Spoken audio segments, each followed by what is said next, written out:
I don't usually talk about what happened that summer, but it has been eating at me. This happened to me a long time ago. I was working as a Firewatch lookout in this remote tower out in the middle of nowhere. It was just me, a radio, some binoculars, and miles of forest stretching out in every direction. It was supposed to be a simple gig. I would sit up there all day, watch for smoke, and call it in if I see anything. That's it. It was nothing fancy. Just a paycheck and a few weeks of quiet. The thing is, I found something while I was out there. Something that should not have been there. And once I saw it, I could not stop thinking about what it meant or who was involved. This happened in late June. It was peak wildfire season, and the forest was dry as hell. The tower was old, rusted in places, but still solid. You would climb up a ladder and get inside this tiny room with windows on all sides. The company also gave me a notebook and a radio.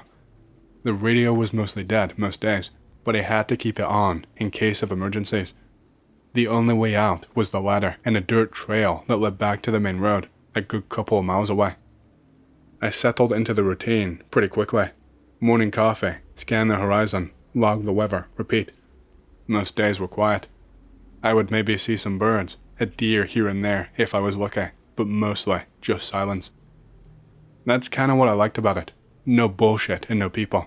But then, on the 5th day, something caught my eye. At first, I thought it was just heat haze or a trick of the light.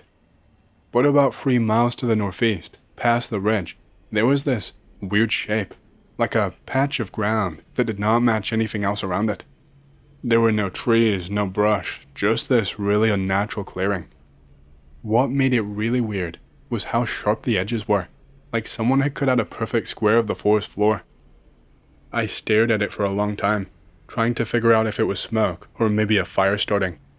But there was no smoke and no flicker of flames, just that empty square, dark and silent.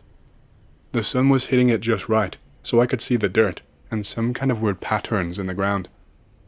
It was lines that looked like scars or maybe some kind of trenches, but way too straight to be naturally formed. I grabbed my binoculars and zoomed in. That is when I saw it. Inside the square, there were shapes moving. They looked like figures wearing suits. They looked like hazmat suits or something, but bulkier. They moved slowly and carefully. It looked like they were working on something. I tried to radio it in, but the signal was weak and crackling, but I finally managed to get a message out to the base. Unusual activity spotted.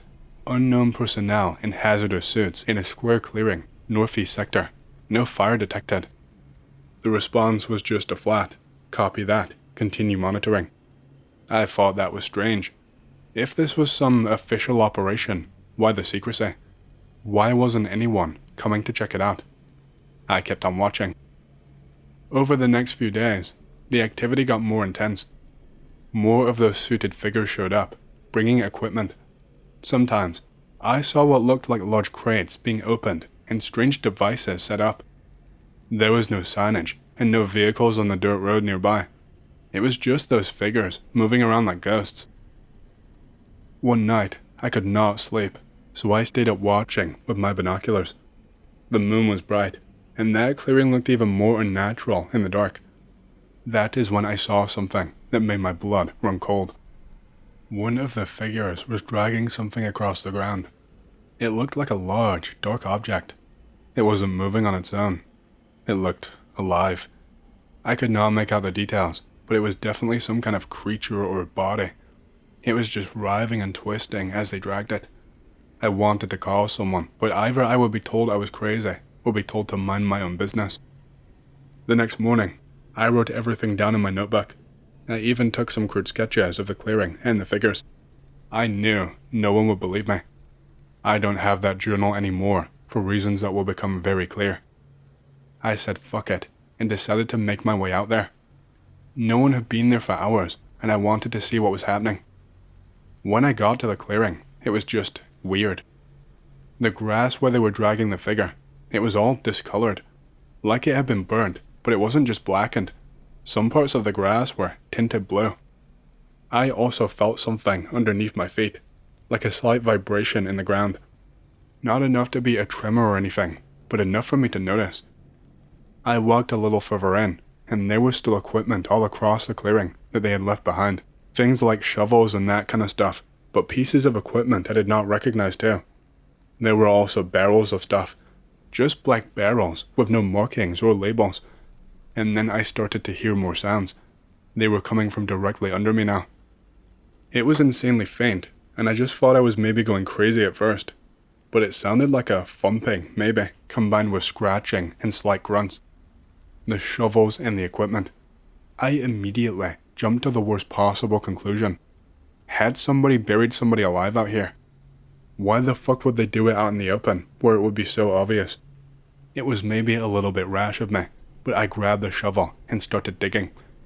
I don't know how long I spent digging before I heard a clang. I had made contact with something. It was one of those black barrels, and the sounds were much louder now. I was getting really scared, but I wanted to know what was going on. I did not want to touch it, so I just dug around it. I don't know how long later I felt and heard another clang. I put the shovel down and started scraping the dirt away with my hands. I'd managed to clear it and make an opening several inches wide, but was too exhausted to clear anymore. And I don't even know what I saw. It was see-through. I had no idea of the dimensions, but it was almost like a cage. It was hard to tell the shape from the little view that I had.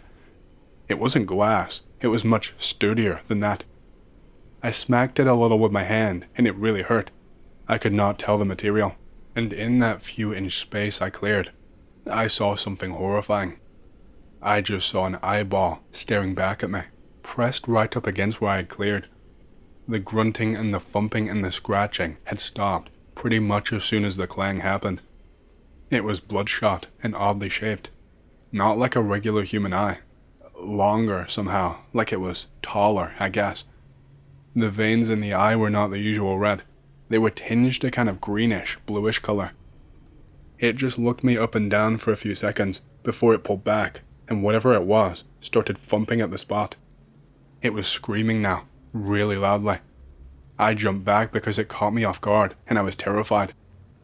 Before I could even scramble to my feet, I caught sight of someone off in the distance. 2 people. Hazmat suits. Fuck. They clearly saw me, and one of them shouted after me, but I just ran as fast as I possibly could. I took a different path, and did not go directly back to my tower straight away, just in case they were following me.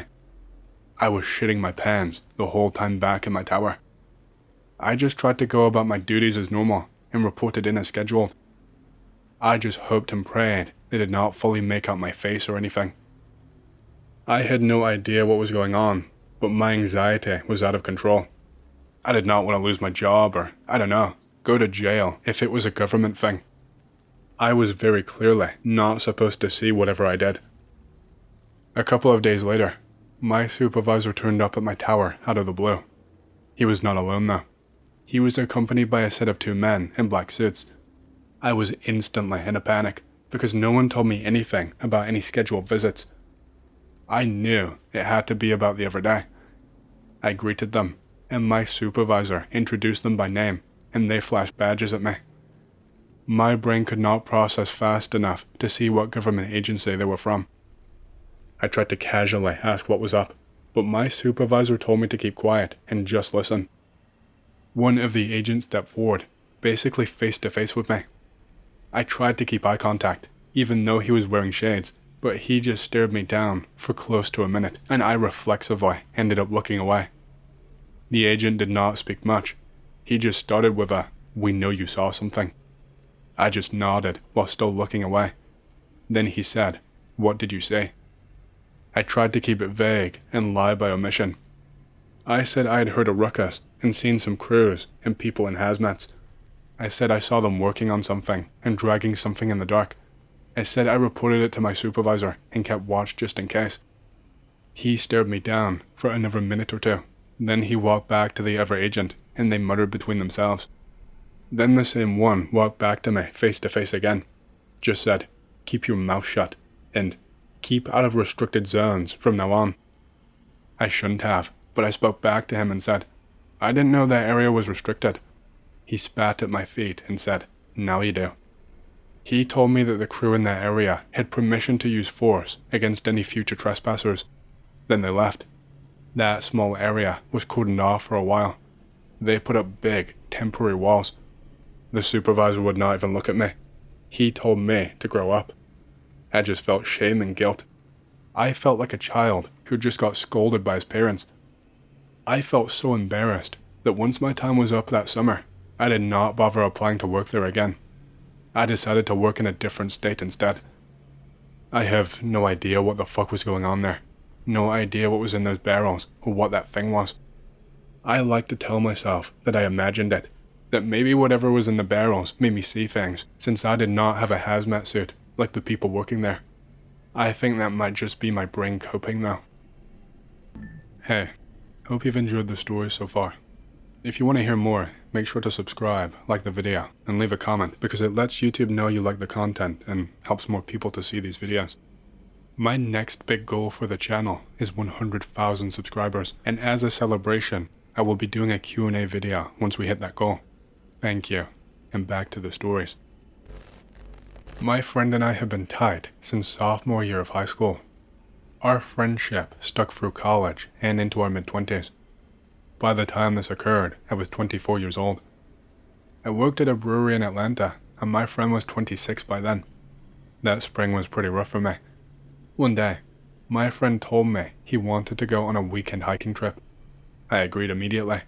It would be my chance to finally reset. Now, neither of us were outdoorsy guys. We grew up in neighborhoods where the most nature you would get is strips of grass between houses, but that was part of the appeal. This would be something completely different and new. We would be in nature where our cell phones likely would not work too well. No distractions, no work or life stress. We picked Black Rock Mountain State Park. It was only a 2-hour drive from where we lived, and apparently had very good views. We packed our cars with whatever camping gear we could borrow or afford and headed out. We went early on a Saturday morning. This was sometime in spring, a few years ago now. The main trails were decent, well marked, moderate difficulty kind of stuff. But by mid-afternoon, my friend was getting bored with what he called the tourist experience. "Check out this game trail," he said, pointing to a barely visible path veering off into denser forest. "Want to see where it goes?" I know I should have told him no, but the whole point was to do something different, right? After about 40 minutes of pushing through brush and climbing over fallen trees, we made it to a small clearing, and in that clearing, we found this old fire tower, probably from the 50s or 60s from the look of it. It stood at about 60 feet tall. It was a mix of metal and wood, listing slightly to one side. The thing was practically screaming, "Do not climb me." There was even a faded sign that said something along those lines. "Holy crap, it's perfect," my friend said. "We have to camp in there tonight." "Is that even safe?" I asked. "Probably not, but imagine the sunrise view. And I have not seen anyone post this one anywhere yet. It's authentic." It took us about 20 minutes to climb these switchback stairs. We had to keep testing each step before putting our full weight on it. The whole building swayed slightly in the wind. At the top was an observation platform. It was maybe 15 square feet, with a small enclosed cabin that was missing its door and half its windows. We set up our sleeping bags on the open platform rather than in the cabin. Inside was filled with beer cans and graffiti. We were apparently not the first to stay up here. But my friend was right about one thing. The view was perfect. We broke out the whiskey we brought and talked about things as the sun went down. "You know, there are stories about this tower," my friend said. He then explained that some guy at the gear store had mentioned it, said that's why they closed this building off. "What kind of stories exactly?" I asked. "Ghost stories. About some park worker who took his own life up here in the 70s, and a little girl who got lost in the woods and died out here. It's different apparently, depending on who tells it." I told him there is always ghost stories about places like this, and he said, "Yeah, it's probably all bullshit. If we get murdered by ghosts tonight, at least we'll both die with a good view." By midnight, we were both properly drunk and exhausted from the hike. We crawled into our sleeping bags under a sky packed with more stars than I had ever seen. The tower creaked and shifted a bit in the wind, but I was too tired to care. Actually, it was kind of peaceful, to be honest. I woke up suddenly sometime later. I had no idea what time it was then, and I instantly had the unmistakable feeling of being watched. When I opened my eyes, I nearly pissed myself right then and there. A small girl was standing over me, maybe only 2 feet away from my face. She looked to be 7 or 8 years old, and she wore an old-fashioned dress with a pattern I could not make out from the dark. Her hair was wet, clinging to her pale face in clumps. She was just staring, not moving, not making any noise. I blinked hard, telling myself in my head, I am either dreaming or I am drunk. When I opened my eyes up again, she was gone. My heart was pounding still, but I had successfully convinced myself it was a nightmare mixed with all of my drinking. I rolled over and went back to sleep. The second time I woke up, it was much, much worse. She was sitting on my chest, her face mere inches away from mine. She was close enough I could feel the cold coming off of her skin, which was like ice. Her eyes were wide open and unblinking, with none of the shine or moisture of living eyes. Water dripped from her hair onto my sleeping bag and face. I could make out her dress now, a faded blue thing with small flowers. I gasped, and she was gone again instantly, like someone had switched off a projector. I sat up panting and fumbled for my phone. It was around 2 a.m. The temperature had dropped a bit. I could see my breath. I kept calling for my friend to wake up. He did not even budge. I reached over and shook him as hard as I could, but he just mumbled something and rolled away from me. It was unnaturally difficult to wake the guy. When I looked around, I noticed things had been moved. My backpack, which I had left zipped up near the stairs, was now in the center of the room, and all of my stuff had been yanked out. It had all been scattered like someone had dumped it out and pawed through everything. I saw my friend's camera had been moved from inside the cabin to the edge of the platform. I heard a sound then, like soft footsteps. It was light, like a child's. It was accompanied by a quiet humming sound that was not quite a tune. Hearing it made my skin crawl. I grabbed my phone and turned on the light, sweeping it around. I did not see anything there. As I turned it off, I saw the girl in the corner of my vision, standing in the cabin doorway. When I whipped my head around, she was gone. This happened 3 more times. She would appear somewhere in my peripheral vision, but vanish when I tried to look directly at her. Always silent, but always staring too. I saw footprints too. Small wet footprints on the wooden platform. They circled around our sleeping bags, sometimes stopping right next to my head. By now I was so horrified I was sitting fully upright, my back against the railing. I had my knife in my hand, though I was not sure how useful it would be because this little girl did not seem like a normal little girl. The temperature kept dropping until it felt like winter. At around 3 a.m., I saw her again, standing at the foot of our sleeping bags. There was a puddle of water around her bare feet, and her dress appeared even more wet than before. She stared at me with dead eyes, and then slowly raised her arm, pointing down through the platform. I did not move. She kept pointing, insisting on something, but did not make a sound. She then tilted her head at an angle that was not physically possible, nearly sideways on her shoulders. Her expression never changed. What happened next really broke me. She dropped down to all fours and began to crawl towards us. When she crawled, the joints in her arms and legs seemed to bend all wrong, and her head was twisted. She moved like something that had been studying human movement, but unable to truly get it right. She made it to the edge of the sleeping bag, then impossibly began to crawl up the cabin wall. My friend finally woke up. He sat up, disoriented. "What the heck, man?" he mumbled. Then he saw where I was staring. The girl was now on the ceiling, looking down at us. Her wet hair was hanging toward the floor and defying gravity. She opened up her mouth impossibly wide, and no sound came out. I screamed at my friend to run. I was already scrambling for the stairs when I said it. We left most of our gear behind, grabbing just our phones and car keys. The stairs felt endless when we ran, but I think I'd rather fall off the platform than stay there any longer.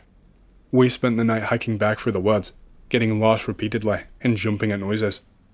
By dawn we made it back to the car. We drove away laughing like maniacs after about 10 minutes when we realized we were safe and we realized what had happened. I know you might hear the story and you might chalk it up to drunken nightmares or waking dreams of disoriented guys, and you might be right. Maybe we did drink too much. Maybe the cold got to us. Maybe this specific combination of circumstances made us hallucinate. But tell me this, how did two different guys, awake at different times, hallucinate the exact same thing in the exact same spot? Tell me that. I worked as a seasonal fire lookout for almost a decade. Not a guy with some grand plan or pension waiting, just a man who liked solitude, mountains, and the feeling of being the only heartbeat within 100 miles. I bounced around Idaho, Utah, Montana, Washington, wherever the towers were high and the pay was steady enough to keep a roof over my head during the off-season. Some guys hate that kind of loneliness, but me, I crave it. The further from people, the clearer my head gets. I meditate, work out, and write things down in a little black journal I've carried since my second season. Being alone isn't lonely when you've got discipline and a solid routine. The best towers, in my opinion, were always the oldest ones, the creaky bastards with rusted staircases, fire-scorched plaques, and windows fogged up by decades of storms. They had real character, and were usually so remote, no hikers wandered close. No cell service, no roads, just a box in the sky with a cot and a radio. About halfway through my career, I got assigned a post in Washington State, one of the deep ones, 9 miles in, uphill the whole way. No backup unless someone stumbled through the ridgeline a day later. I was pretty excited. The forest there was ancient, the kind of old where the trees barely moved, even in the wind. You can feel it in the soil, in the air, like the place remembers everything. At first, it was a dream spot. The tower stood 50, maybe 60 feet off the ground, a metal frame bolted to rock slabs. Stepping inside was like entering a time capsule. Ratty notebooks on shelves, a mug carved with initials, weather logs dating back to the 70s. I spent weeks checking ridges for smoke, writing journal entries, and cooking on a camp stove. Just me and the trees. You can't really ask for more. The only real issue was the rain. Washington does not mess around with rain. You can hear it coming like a freight train. One storm rolled through in the middle of the night. Thunder rattled the glass and woke me up. I pulled on my boots and watched for lightning strikes. That's the job. It's not the fires you see that get you, it's the ones that you miss. Through my binoculars, I saw 4 or 5 strikes over the ridge. One sparked a faint orange glow deep in a canyon. I noted it and radioed it in. Then I saw something else. A figure standing at the tower's base. A black silhouette about 10 feet away from the stairs. I stared, waiting for movement. A flash of lightning, and it was gone. I watched the clearing for a long time.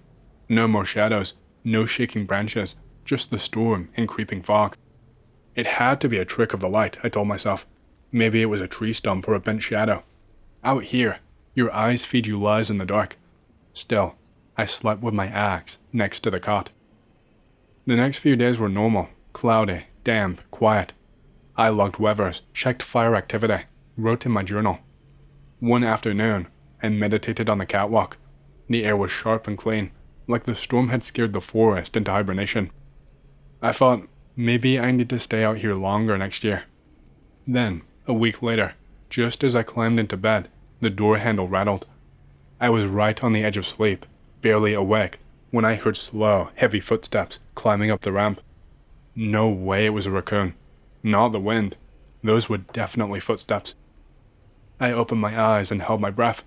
The steps stopped just outside the door. Then the handle jerked hard, rattled violently, like someone was trying to tear it off.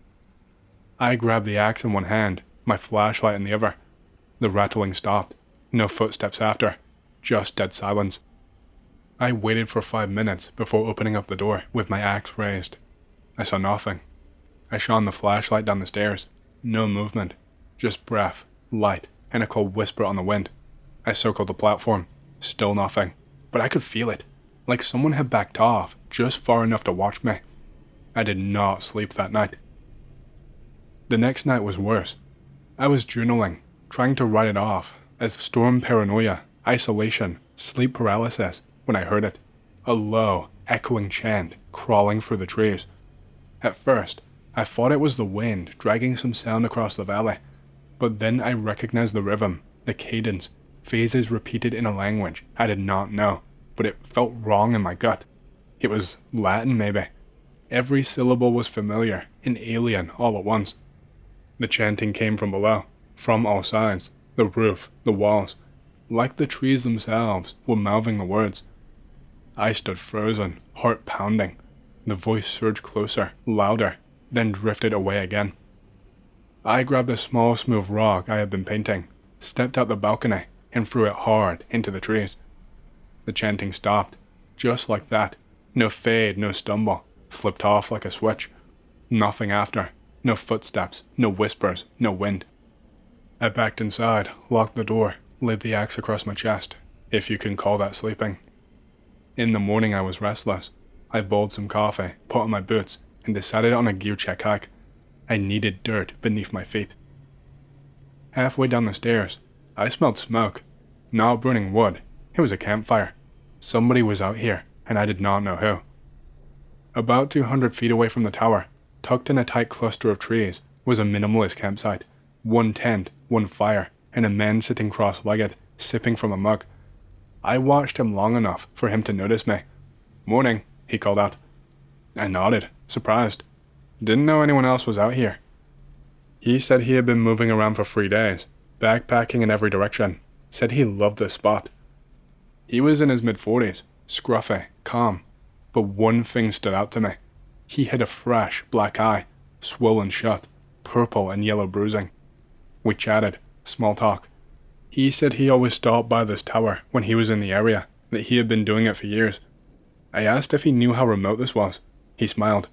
Yeah, that's what makes it special. I told him I was heading back up. I did not want to crowd him. Truth was, I wanted nothing to do with him. Everything that had happened, and then him just appearing at the tower base, felt wrong. Fair enough, he said, lifting his mug. I walked back up.